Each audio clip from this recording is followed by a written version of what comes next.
الحمد لله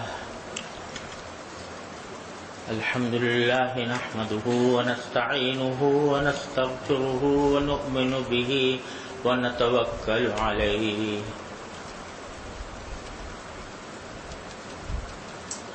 ونعوذ بالله من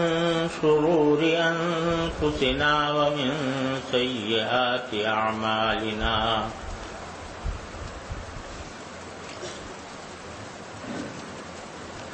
من يهده الله فلا مضل له ومن يضلل فلا هادي له وأشهد أن لا إله إلا الله وحده لا شريك له وأشهد أن سيدنا ومولانا محمدا عبده ورسوله صلى الله تعالى عليه وعلى آله وأصحابه وبارك وسلم تسليما كثيرا أما بعد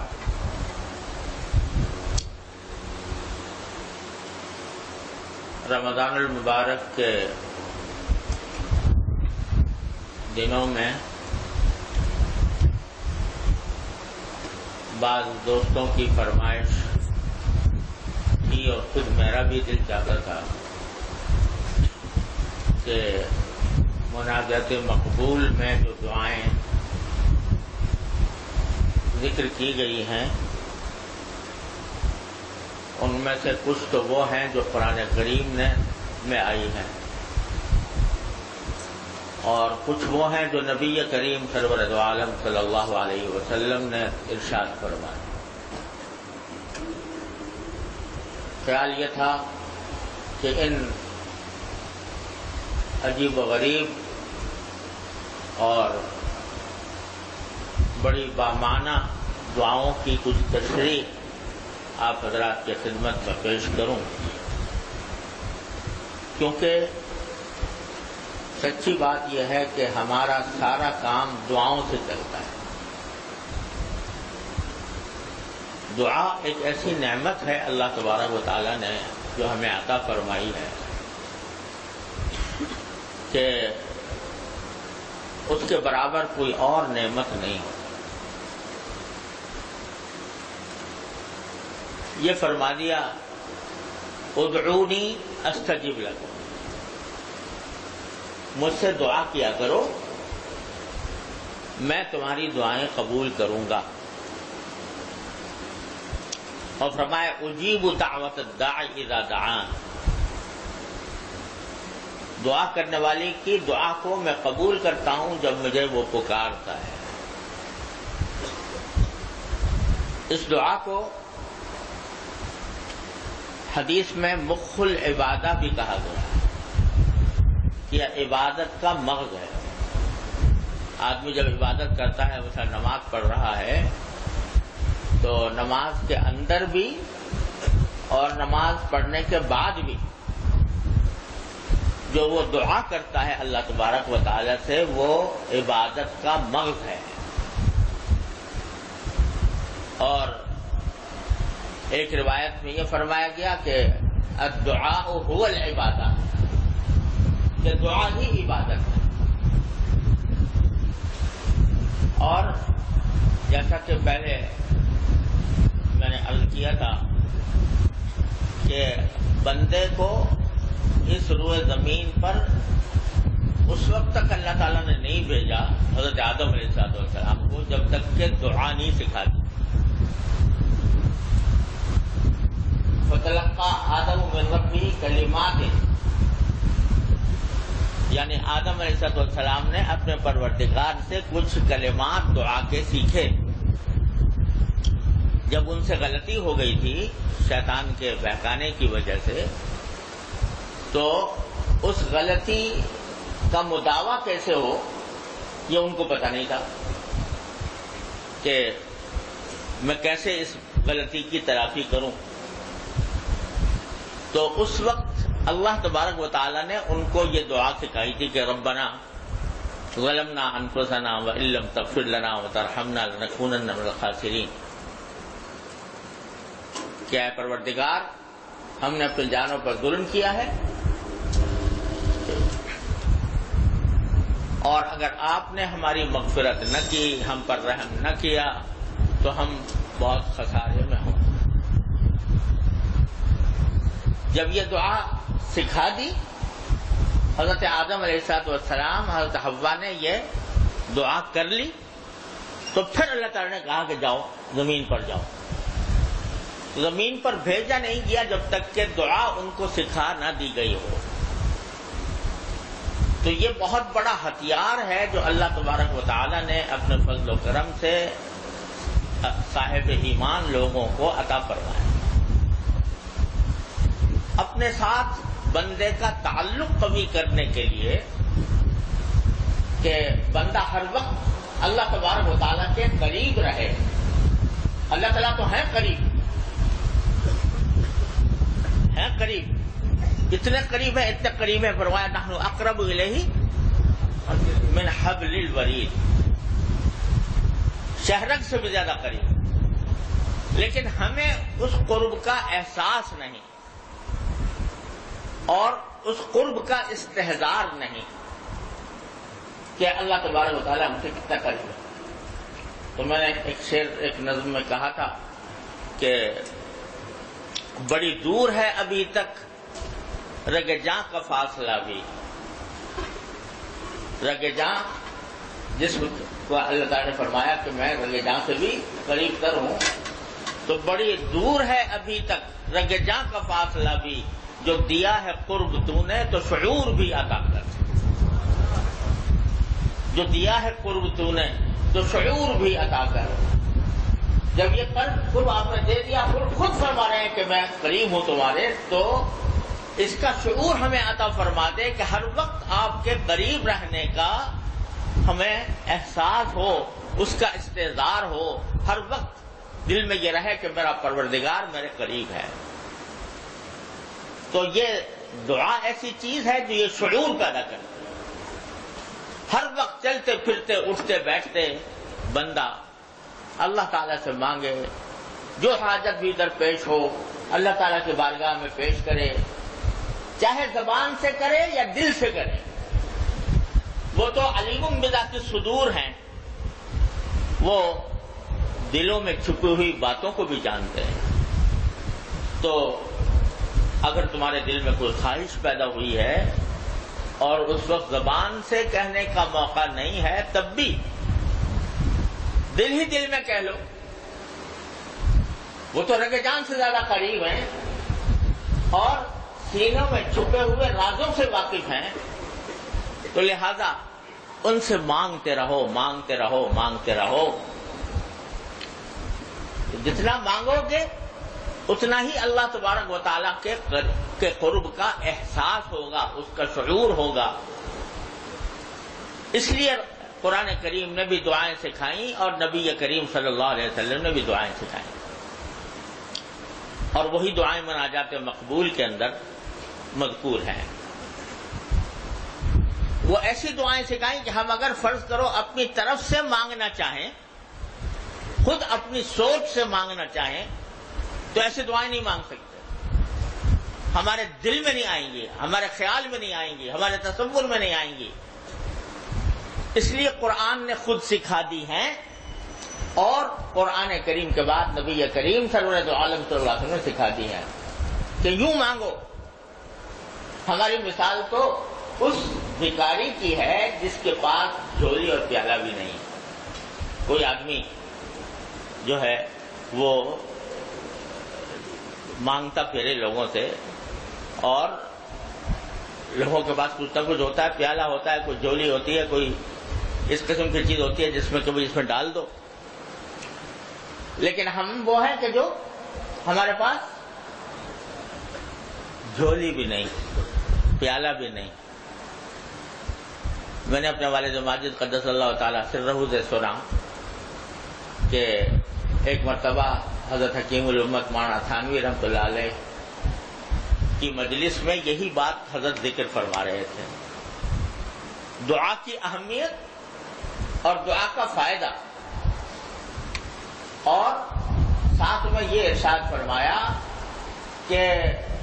اللہ تبارک و تعالیٰ کے ہاں دینے میں کوئی کمی نہیں،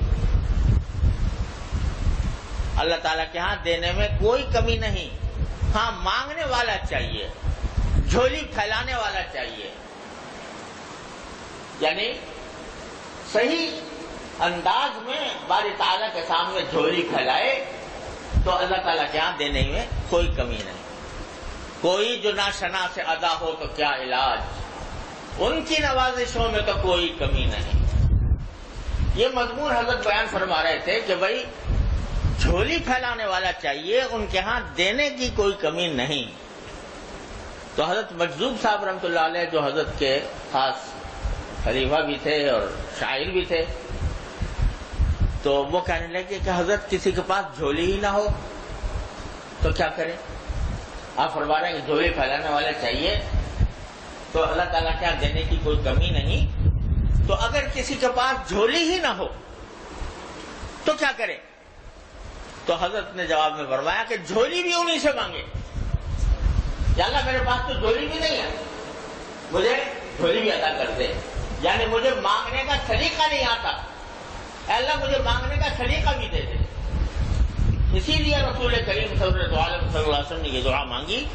کہ اللہم انی اسألک خیر المسئلہ وخیر الدعاء وخیر الاجابہ، اے اللہ میں آپ سے اچھی دعائیں مانگتا ہوں، یعنی کیا مانگتا ہوں کہ مجھے اچھی دعائیں کرنے کی توفیق عطا فرما،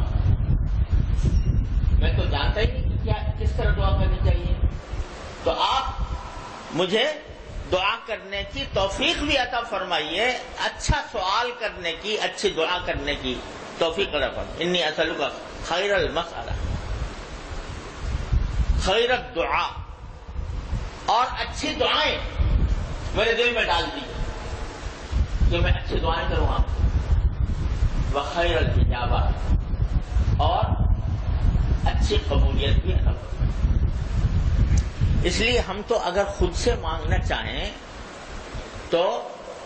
ہمارے الفاظ نہیں، ہمارے پاس الفاظ نہیں، ہمارے پاس مضمون نہیں،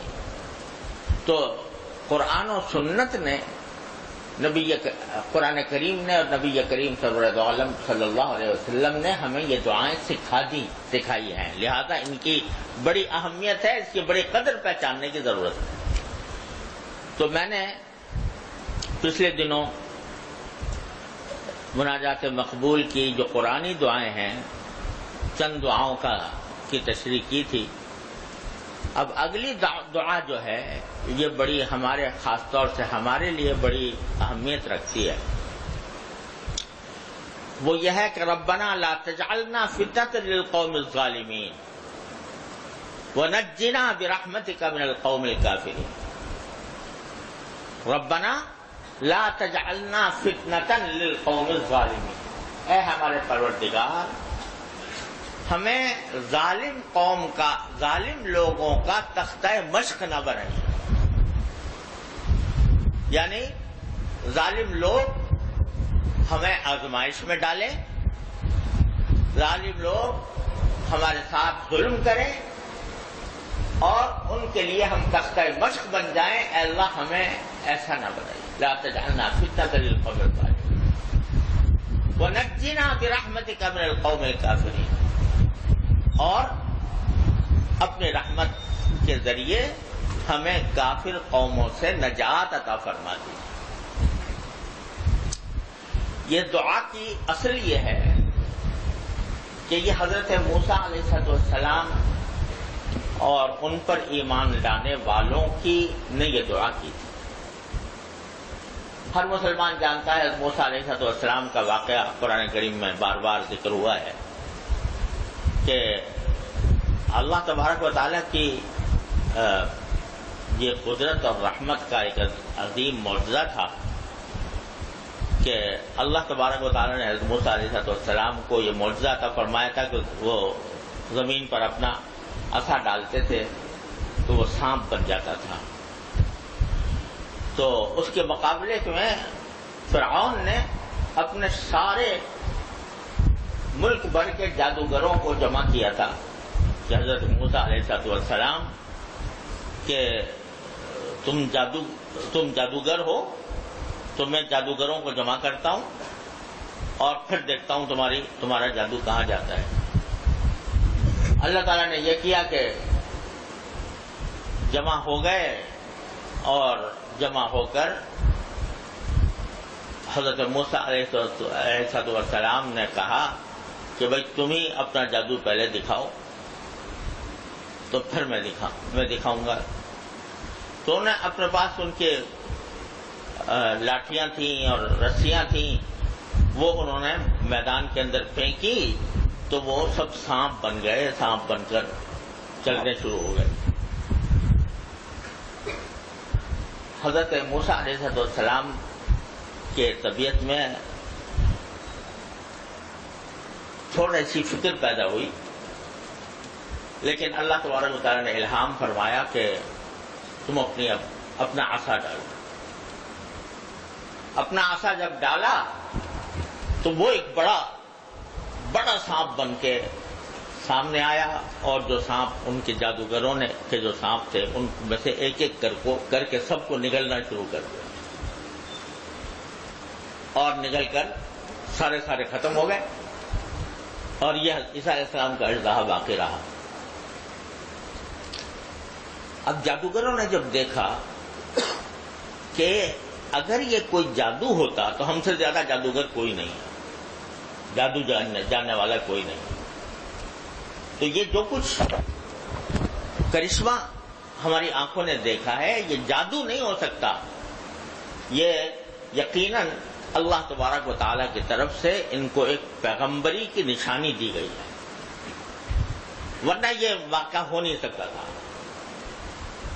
اللہ تعالیٰ نے ان کے دل میں ڈالا تو اسی وقت سارے کے سارے جادوگر جو مقابلہ کرنے آئے تھے موسیٰ علیہ السلام، جو آنے سے پہلے فرعون سے یہ انہوں نے مطالبہ کیا تھا کہ اِنَّ لَنَا لَأَجْرًا إِن كُنَّا نَحْنُ الْغَالِبِينَ، کہ اگر ہم غالب آ گئے موسیٰ کے اوپر تو کیا ہمیں کوئی اجرت ملے گی، ہمیں انعام ملے گا؟ اور قرآن نے اس کے جواب میں فرعون نے اس کے جواب میں کہا تھا کہ نعم وانتم من المقربین، کہ ہاں تمہیں انعام بھی ملے گا اور تمہیں اپنا بہت ہی مقرب بنایا جائے گا، تم ہمارے بہت قریب رہو گے۔ بادشاہ کا مقرب بڑی چیز ہے، وہ بادشاہ جو خدائی کا دعوے دار۔ تو اتنے جوش و خروش سے آئے تھے اور فرعون سے انعام لینے کی تمنائیں لے کر آئے تھے، لیکن جب آنکھیں کھلی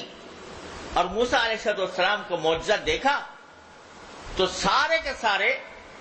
سجدے میں گر گئے کہ آج ہمارے سامنے حقیقت کھلی، اور کیا دیا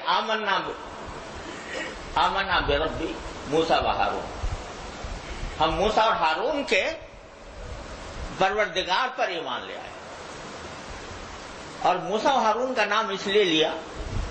کہ اگر صرف اتنا کہتے کہ آمنا باللہ یا آمنا بربنا تو اس فرعون کو یہ مغالطہ ہو سکتا تھا کہ یہ میرے بارے میں کہہ رہے ہیں، کیونکہ وہ خدائی کا دعوے دار تھا کہ میں ہوں خدا، میرے سوا کون خدا ہوتا ہے۔ تو اگر صرف اتنا کہتے کہ آمنا بربنا، ہم اپنے پروردگار پر ایمان لے آئے، تو اس کے دماغ میں یہ خیال آ سکتا تھا کہ انہوں نے مجھے سجدہ کیا ہے اور مجھ پر ایمان لانے کا اعلان کر رہے ہیں، لیکن انہوں نے صاف کہہ دیا کہ نہیں، ہم تم پر نہیں بلکہ موسیٰ اور ہارون کے رب پر، یعنی جس رب کی نشاندہی موسیٰ اور ہارون علیہ السلام نے کی ہے ہم اس پر ایمان لائیں۔ فرعون ہکا بکا رہ گیا کہ ابھی تو یہ مجھ سے انعام کا مطالبہ کر رہے تھے اور ابھی انہوں نے یہ سجدہ کر لیا اور موسیٰ اور ہارون کو پیغمبر تسلیم کر لیا، میں نے سارا کھیل بگاڑ دیا۔ تو انہوں نے صاف اس نے اعلان کیا، اب فرعون جیسا انسان وہ اعلان کرتا ہے کہ لَأُقَطِّعَنَّ أَيْدِيَكُمْ وَأَرْجُلَكُمْ مِنْ خِلَافٍ وَلَأُصَلِّبَنَّكُمْ أَجْمَعِينَ، کہ اچھا تم نے میری اجازت کے بغیر یہ حرکت کی ہے تو میں تم سب کو کیا کروں گا کہ تمہارے ہاتھ پاؤں کاٹوں گا اور تمہیں سولی چڑھاؤں گا اور دنیا تمہارا تماشا دیکھے گی. یہ کون کہہ رہا ہے؟ فرعون، جو خدائی کا دعوے دار ہے، جس کے پاس فوج، زبردست فوج ہے، اتنی زبردست فوج ہے جو ان بیچاروں کے پاس کچھ بھی نہیں. ان کے سے کہہ رہا ہے کہ تمہیں میں اس سے ڈالوں گا. تو مگر جب ایمان دل میں گھر کر جاتا ہے، جب ایمان کی بشاشت اور ایمان کا نور دل میں داخل ہو جاتا ہے، تو پھر کسی ظالم کے ظلم کی پرواہ نہیں ہوا کرتی. کیا جواب دیا انہوں نے کہ ایک جگہ قرآن کریم میں آیا کہ انہوں نے یہ جواب دیا کہ تم نے ہمیں جس جادو پر مجبور کیا تھا تو آج ہم پر اس کی حقیقت کھل گئی. فَاقْضِ مَا أَنْتَ قَاضٍ، تو جو تمہیں فیصلہ کرنا ہو کر لو. انما تقضی هذه الحیات الدنیا، جو کچھ تم فیصلہ کرو گے اس دنیا سے متعلق ہوگا. زیادہ زیادہ یہ کرو گے کہ ہمارے ہاتھ پاؤں کاٹ دو گے، ہمیں سولی چڑھا دو گے، لیکن یہ سارا فیصلہ دنیا. لن نُصِرَكَ عَلَى مَا جَاءَنَا مِنَ الْبَيِّنَاتِ وَالَّذِي فَطَرَنَا فَاقْضِ مَا أَنْتَ قَاضٍ إِنَّمَا تَقْضِي هَذِهِ الْحَيَاةَ الدُّنْيَا. اور دوسری جگہ قرآن کہتا ہے کہ انہوں نے یہ کہا کہ لا ضَيْرٍ إِنَّا إِلَى رَبِّنَا مُنْقَلِبُونَ، کہ اگر چاہا بھی تو تم مجھے سولی پر، ہمیں سولی پر کچھ پرواہ نہیں، ہم تو اپنے پروردگار کے پاس لوٹ کے چلے جائیں گے. آپ انقلاب دیکھیے، جو ذہن کا انقلاب، خیال کا انقلاب، عقیدے کا انقلاب. یا تو دنیا کی حرص ہے کہ ان لنا لاجرا ان كنا نحن الغالبین، اور یا دنیا سے اتنی بے رغبتی اور اتنی بے پرواہی کہ جو چاہو کر لو، ہمیں تو آخرت کا ثواب چاہیے اللہ تعالیٰ کے ہاں. یہ انقلاب آ گیا. اب کیا ہوا؟ یعنی جادوگروں کے ساتھ پھر باقی اس نے معاملہ کیا یا نہیں کیا، اس کے بارے میں روایات مختلف ہیں. لیکن بہرحال اس سے حضرت موسیٰ علیہ السلام کی حقانیت لوگوں پر واضح ہو گئی. اب جب حقانیت واضح ہو گئی تو چونکہ موسیٰ علیہ السلام پورے بنی اسرائیل کے ایک طرح سے سردار تھے، اس واسطے فرعون کو یہ تو اللہ تعالیٰ نے اس کے دل سے میں رعب پیدا کر دیا موسیٰ علیہ السلام کا اس درجے میں. چاہتا تو کیا تھا؟ قتل کر دیتا موسیٰ علیہ السلام کو بھی، ہارون علیہ السلام کو بھی. لیکن اللہ نے رعب طاری کیا اور قتل نہیں کر سکا. لیکن جو لوگ موسیٰ علیہ السلام کی جماعت میں داخل ہو رہے تھے، موسیٰ علیہ السلام پر ایمان لا رہے تھے، ان پر ظلم و ستم ڈھانے شروع کر دیے. ان کو طرح طرح سے تکلیفیں پہنچانی شروع کر دی. جو بھی ایمان لانے کے لیے آتا تھا اس کو تکلیف پہنچاتا تھا. تو قرآن کریم نے اس کا ذکر فرمایا ہے کہ فما آمن لموسیٰ الا ذریۃ من قومہ، کہ شروع میں ایسا ہوا کہ موسیٰ علیہ السلام پر ایمان لانے والے بہت تھوڑے تھے، اس واسطے کہ وہ فرعون سے ڈرتے تھے کہ اگر ہم ایمان لائیں گے تو ہمیں تکلیفیں پہنچیں گی. تو بہت تھوڑے لوگ ایمان لائے تھے، اور جو لائے بھی تھے وہ ہر وقت اس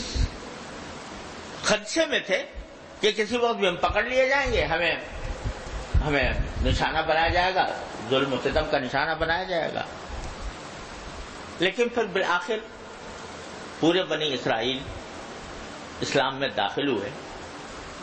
اب ان کی حالت یہ تھی کہ اگر وہ باہر نکلتے تو فرعون کے لشکر اور فرعون کے سپاہی ان کا پیچھا کرتے، ان کو تکلیفیں پہنچاتے، تو اس وقت اللہ تبارک و تعالی نے ان کو یہ حکم دیا کہ اجعلوا بیوتکم قبلہ، کہ تم اپنے گھروں کو قبلہ بنا لو۔ کیا مانا؟ کہ حضرت موسیٰ علیہ السلام کی شریعت میں حکم یہ تھا کہ نماز یا عبادت یہ کسی خاص جگہ متعین ہوتی تھی، مسجد کی، جو جہاں عبادت ادا کی جا سکتی۔ ہماری رسول کریم صلی اللہ علیہ وسلم کی شریعت میں تو یہ حکم ہے جعلت لی الارض مسجدا، کہ آپ نے فرمایا کہ میرے لیے ساری زمین مسجد بنا دی گئی ہے، یعنی جہاں بھی موقع ملے آدمی نماز پڑھ لے، ضروری نہیں کہ کسی باقاعدہ بنی ہوئی مسجد کے اندر جا کر نماز پڑھے۔ لیکن موسیٰ علیہ السلام کی شریعت میں یہ حکم تھا کہ عبادت کرنی ہے تو خاص مسجد میں جا کر کرو، یہاں تک کہ جب ان کا وہ جو میدان تیس کے اندر 40 سال گزرے ہیں، اس میں بھی ایک خیمہ چلا کرتا تھا ساتھ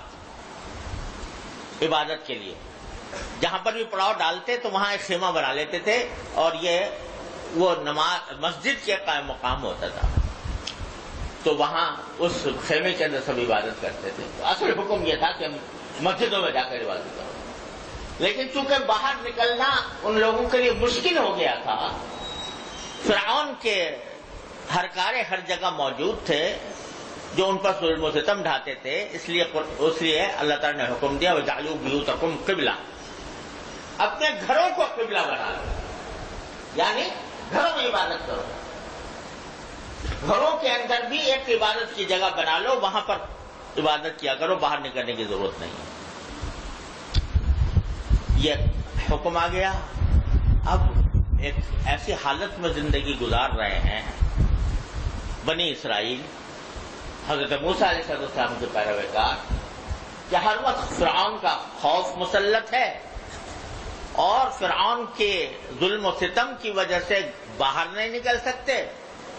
اور اس نے غلامی کے شکنجے میں جکڑا ہوا ہے۔ اس موقع پر بنی اسرائیل نے موسیٰ علیہ السلام نے اور ان کے پیروکاروں نے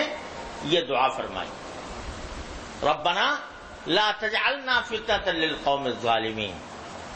کہ ہمارے پروردگار ہمیں ظالموں کا تختہ مشق نہ بنائیے، ہمیں ایسی آزمائش میں مبتلا نہ کیجیے کہ جس کے ذریعے ظالم قوم ہم پر غالب آ جائے اور ہم اس کے ظلم و ستم کا شکار بنے رہیں۔ وَنَجِّنَا بِرَحْمَتِكَ مِنَ الْقَوْمِ الْكَافِرِينَ، اور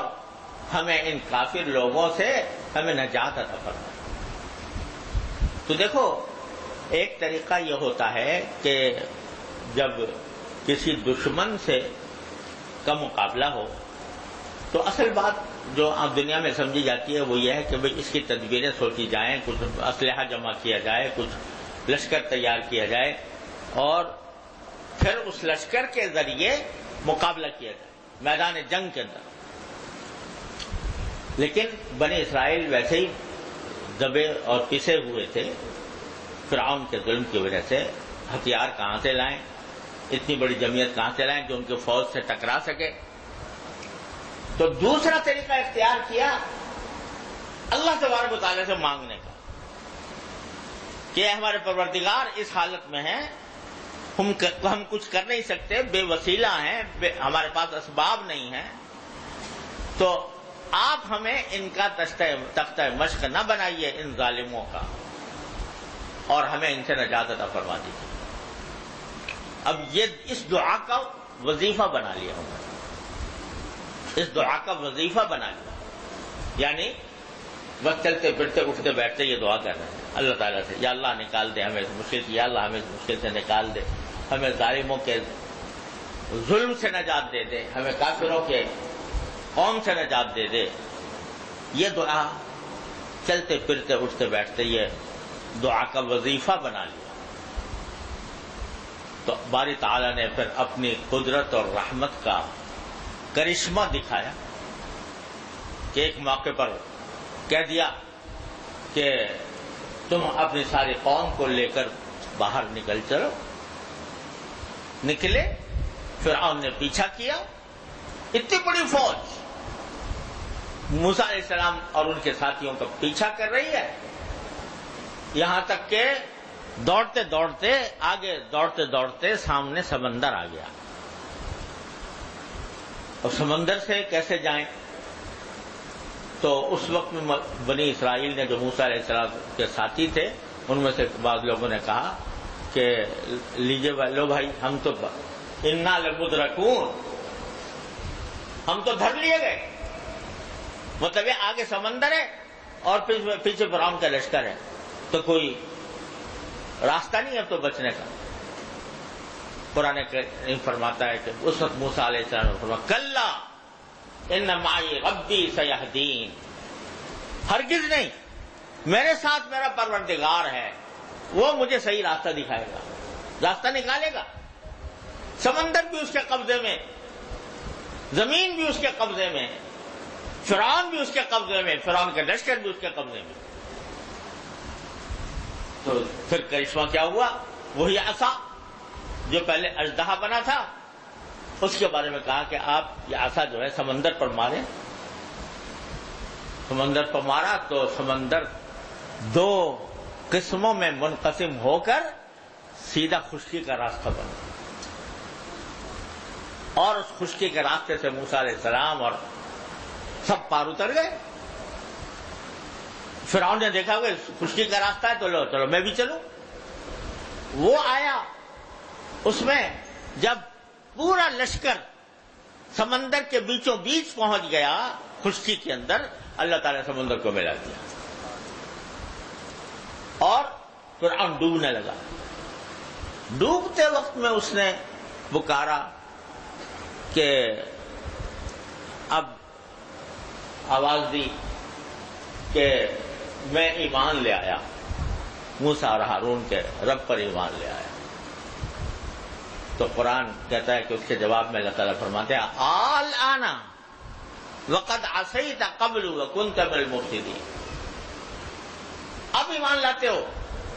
جبکہ ساری زندگی تم نے نافرمانی میں گزاری اور فساد پھیلانے میں گزاری.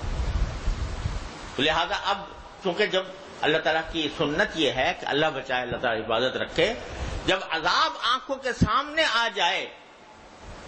اس کے بعد توبہ قبول نہیں ہوتی. توبہ اس وقت تک قبول ہوتی ہے جب تک کہ آدمی کے سامنے عذاب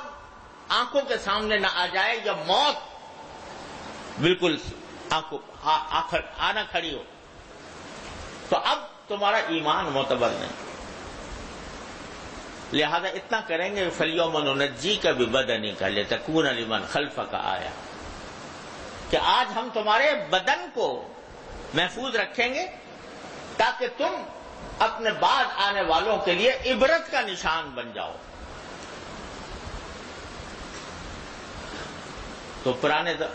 جو ہمارے مفسرین ہیں وہ فرماتے ہیں قرآن کریم کی اس آیت کی تفسیر میں کہ اللہ تبارک و تعالیٰ نے فرعون کی لاش کو اس طرح محفوظ رکھا کہ وہ اوپر آ گئی اور سب لوگوں نے اس کو دیکھا کہ یہ فرعون ہے جس کا یہ حشر ہوا ہے. لیکن ابھی کچھ عرصے پہلے، تقریباً 60-70 سال پہلے یا اس سے بھی کچھ زیادہ، فرعون کی لاش مل گئی اور اب بھی قاہرہ کے عجائب گھر میں وہ محفوظ ہے، میں نے اپنی آنکھوں سے دیکھی. قرآن نے کہا تھا آج میں تمہارے بدن کو نجات دوں گا تاکہ تم بعد میں آنے والوں کے لیے عبرت بن جاؤ.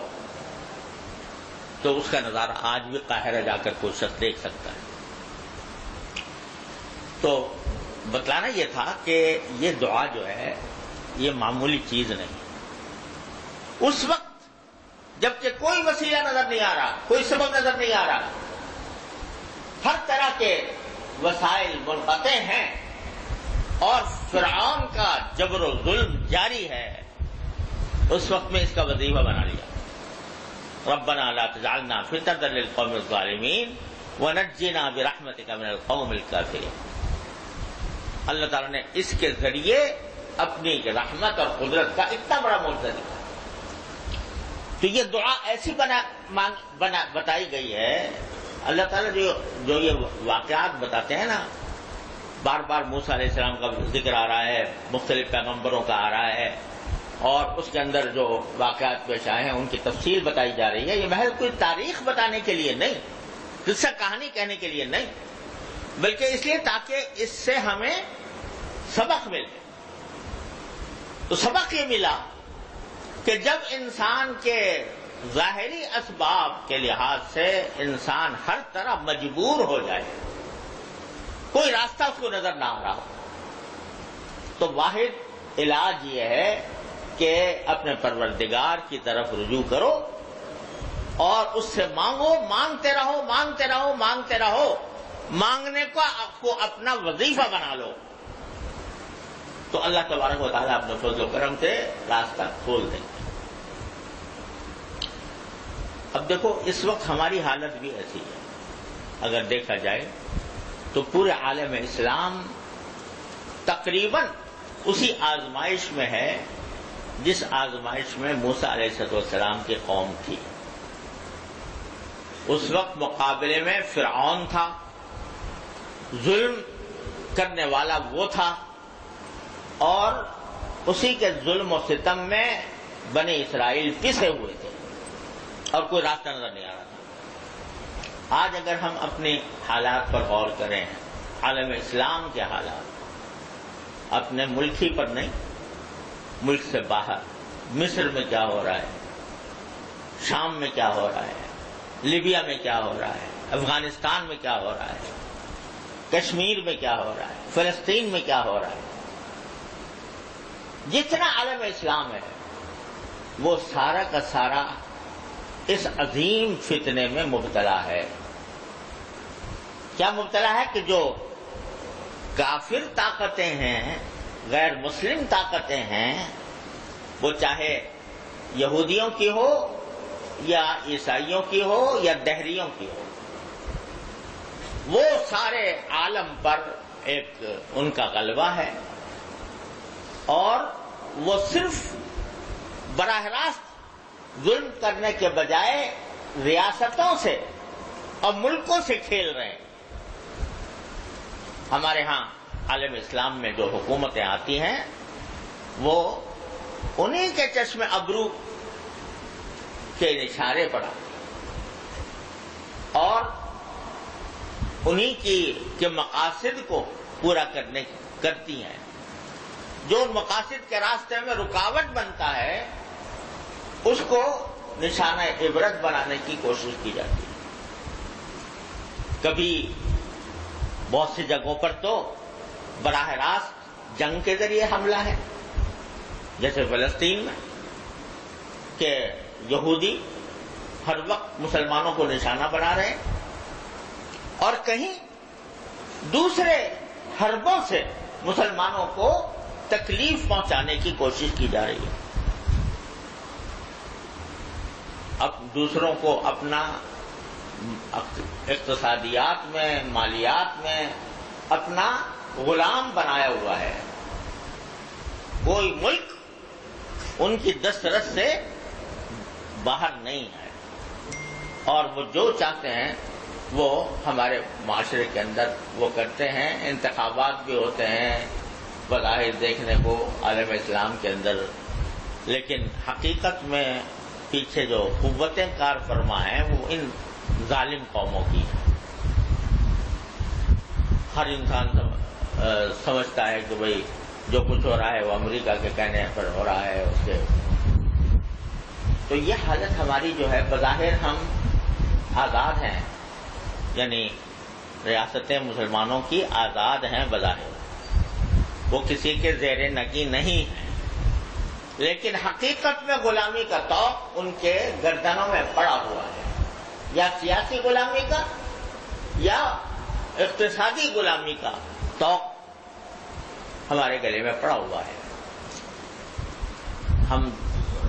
اپنے صبح کی شام کی زندگی میں ہمیں پتہ ہی نہیں لگتا، لیکن ہم میں سے ہر شخص جو ہے وہ کروڑوں کا مقروض ہے ان قوموں کا. اور اس سے نکلنے کا راستہ آسان نہیں معلوم ہوتا۔ اب بیچارے عوام کیا کریں؟ ان کو پتا ہے کہ ہمارے ساتھ کیا کھلواڑ ہو رہی ہے، ان کو پتا ہے کہ ہمارے اوپر یہ غیر ملکی طاقتیں ہمارے اوپر حکمران ہیں، وہ بیچارے کیا کریں؟ تو اس میں افسوس یہ ہے کہ ہم لوگ اس کے اوپر باتیں تو بہت کرتے ہیں، تبصرے بھی بہت کرتے ہیں، لوگوں کے اخبارات میں تبصرے بھی آ رہے ہیں، تقریریں بھی ہو رہی ہیں، اور لوگ افسوس کا بھی اظہار کر رہے ہیں، لیکن جو اصل کرنے کا کام ہے وہ اس کی طرف ہم متوجہ نہیں۔ وہ کیا ہے؟ اپنے پروردگار کو پکار، یا اللہ ہم اس مصیبت میں پھنس گئے، یا اللہ ہمیں سے نجات دے، ربنا لا تجعلنا فتنة للقوم الظالمین ونجنا برحمتک من القوم الکافرین۔ ارے اللہ میاں کو پکارو جو ان ساری طاقتوں کا سے بڑھ کر طاقتور ہے، اس کو پکارو، اس کی طرف متوجہ ہو، اس کی نافرمانی چھوڑو، اس کے حکم پر عمل کرو، اس کے حکم کے مطابق زندگی گزارنے کی کوشش کرو، اور یہ کہتے رہو کہتے رہو کہتے رہو، اس کو وظیفہ بناؤ، ربنا لا تجعلنا فتنة للقوم الظالمین ونجنا برحمتک من القوم الکافرین۔ یہ تمہاری زبان پر چڑھا ہوا ہو، یہ پڑھی ہوئی ہو یہ دعا۔ تو اگر بندہ اپنے پروردگار کی طرف متوجہ ہوتا ہے تو پھر اس کی رحمتوں کے دروازے کھلتے ہیں۔ ہم آج اور سب کچھ کرتے ہیں لیکن اپنے رب کو اس طرح پکارتے نہیں جیسے پکارنا چاہیے، جیسے اس کا وظیفہ بنانا چاہیے۔ اگر ہر فرد، ہمارے ملت کا ہر فرد وہ اپنے اللہ کو پکارے، نافرمانی چھوڑے اور اللہ تبارک و تعالیٰ کی بارگاہ میں ہاتھ پھیلائے، تو ممکن نہیں ہے کہ اللہ تبارک و تعالیٰ اسے قبول نہ کرے۔ اگر قبولیت نہیں ہوتی تو اس کی وجہ خود حدیث میں آئی ہے کہ بعض اوقات لوگ ایسے ہوتے ہیں کہ انہوں نے ہاتھ پھیلائے ہوئے ہیں، ان کے کپڑے گندے ہیں، ان کے بال بکھرے ہوئے ہیں، عاجزی کے ساتھ اللہ تعالیٰ کو پکار رہے ہیں، یا ربی یا ربی یا ربی، لیکن ان کا کھانا حرام، ان کا پہننا حرام، انہوں نے جو کھانا کھا رہے ہیں وہ حرام کا کھانا کھا رہے ہیں، اور جو لباس پہن رہے ہیں وہ حرام کی آمدنی سے پہن رہے ہیں۔ فَأَنَّىٰ يُسْتَجَابُ لَهُ الدُّعَاءُ،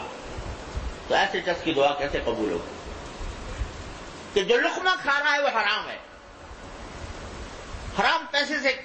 حاصل کیا ہوا ہے، جو لباس پہن رہا ہے وہ حرام ہے، حرام پیسے سے اس نے کمایا ہوا ہے، رشوت سے، سود سے، قمار سے، بدعنوانی سے، کرپشن سے اور کسی اور ناجائز طریقے سے کمایا ہوا ہے اس نے مال، اور وہی کھا رہا ہے صبح شام۔ تو بتاؤ، کہتے ہیں کیسے اللہ تعالیٰ اس کی دعا مانگے قبول کرے گا جب ایک طرف وہ نافرمانی پر کمر باندھے ہوئے ہے، اللہ تبارک و تعالیٰ کی نافرمانی پر کمر باندھے ہوئے ہے، اور اس کو یہ بھی خیال نہیں کہ جو لقمہ میرے اپنے پیٹ میں لے جا رہا ہوں یہ در حقیقت آگ کے انگارے ہیں۔ ان الذین یاکلون اموال الیتامی ظلما انما یاکلون فی بطونہم نارا، کہ وہ جو ظلم سے پیسہ کماتے ہیں اور ظلم سے کھانا کھاتے ہیں، یتیموں کا مال ظلم سے زبردستی لے کر، تو وہ جو کچھ کھا رہے ہیں وہ در حقیقت آگ کے انگارے ہیں جو ان کے پیٹ میں جا رہے ہیں۔ یہ صرف یتیموں کے مال کی بات نہیں ہے، جو بھی کوئی گناہ کے ذریعے کمائے، جھوٹ بول کر کمائے، دھوکہ دے کر کمائے، رشوت دے کر کمائے، رشوت لے کر کمائے، وہ سب آگ کے انگارے ہیں۔ تو آگ کے انگارے تو خود بھر رہا ہے، کہتا ہے یا اللہ مجھے ان ظالموں سے نجات دے دے۔ ظالم تو خود بنا ہوا ہے، پھر کیسے نجات ملے؟ لیکن جن کو اللہ تبارک و تعالی نے ان چیزوں سے محفوظ رکھا ہے، یعنی وہ حرام کاری نہیں، حرام خوری نہیں کرتے، جو کچھ اللہ تعالیٰ حلال طریقے سے دے دیتا ہے اس پر قناعت کرتے ہیں، اللہ تعالیٰ ان کی جیسے لوگوں میں اور کثرت پیدا کرے، اور کثرت سے ایسے لوگ پیدا ہوں، کثر اللہ امثالہم۔ ان کا کام یہ ہے کہ وہ یہ دعا مانگے، ربنا لا تجعلنا فتنة للقوم الظالمین ونجنا برحمتک من القوم الکافرین، یہ دعا مانگے اور مانگتے رہیں۔ تو کچھ بعید نہیں ہے کہ اللہ تبارک و تعالی ہم سے یہ عذاب دور فرماتے ہیں۔ حضرت ذنون مصری رحمۃ اللہ علیہ بڑے درجے کے اولیاء اللہ میں سے ہیں، ان کے بارے میں یہ منقول ہے کہ ایک مرتبہ ان کی بستی پر قحط پڑ گیا، قحط پڑ گیا، بارش نہیں ہو رہی، قحط کی وجہ سے لوگ پریشان ہیں، تو جا کر لوگوں نے حضرت ذنون مصری رحمۃ اللہ علیہ سے کہا کہ حضرت ساری قوم پریشان ہے قحط کی وجہ سے، تو کچھ ایسی تدبیر بتائیے کہ یہاں سے ہم اس قحط سے نکل جائیں اور پانی کی قلت ہماری ختم ہو جائے۔ تو حضرت ذنون مصری نے فرمایا کہ بھائی میں اس کا واحد علاج یہ ہے میرے نزدیک کہ میں بستی سے چلا جاؤں، کیونکہ میں سمجھتا ہوں کہ یہ جو کچھ آ رہا ہے یہ میرے گناہوں کی وجہ سے آ رہا ہے۔ ذنون مصری جو بڑے بڑے اولیاء اللہ کے سرتاج ہیں، وہ یہ کہتے ہیں کہ شاید یہ جو کچھ ہو رہا ہے میرے گناہوں کی وجہ سے ہو رہا ہے، میں چلا جاؤں گا تو شاید اس قوم کے اوپر رحم آ جائے اللہ تعالیٰ کو۔ تو ہر شخص یہ سمجھے، بھائی ذنون مصری یہ سمجھ رہے ہیں تو ہم میں سے ہر شخص کو سمجھنا چاہیے کہ شاید یہ جو کچھ ہو رہا ہے وہ میری وجہ سے ہو رہا ہے، میرے گناہوں کی وجہ سے، میری خطاؤں کی وجہ سے، میری نافرمانیوں کی وجہ سے۔ تو اللہ تعالیٰ سے توبہ استغفار کرے، اور توبہ استغفار کے ساتھ اللہ تعالیٰ سے یہ دعا کرے کہ ربنا لا تجعلنا فتنة للقوم الظالمین ونجنا برحمتک من القوم الکافرین۔ اللہ تعالیٰ جو فضل و کرم سے ہمیں ان کی توفیق عطا فرمائے، چلتے پھرتے اٹھتے بیٹھتے وظیفہ بنائیں اس کو، تو کچھ بعید نہیں کہ اللہ تبارک و تعالیٰ ہم سے یہ مصیبت اٹھا دے۔ وصلی اللہ تعالیٰ علی خیر خلقہ سیدنا محمد وعلی آلہ واصحابہ اجمعین۔ ربنا لا تجعلنا فتنة للقوم الظالمين ونجنا برحمتك من القوم الكافرين ربنا ظلمنا أنفسنا وإن لم تغفر لنا وترحمنا لنكونن من الخاسرين ربنا آتنا في الدنيا حسنة وفي الآخرة حسنة وقنا عذاب النار۔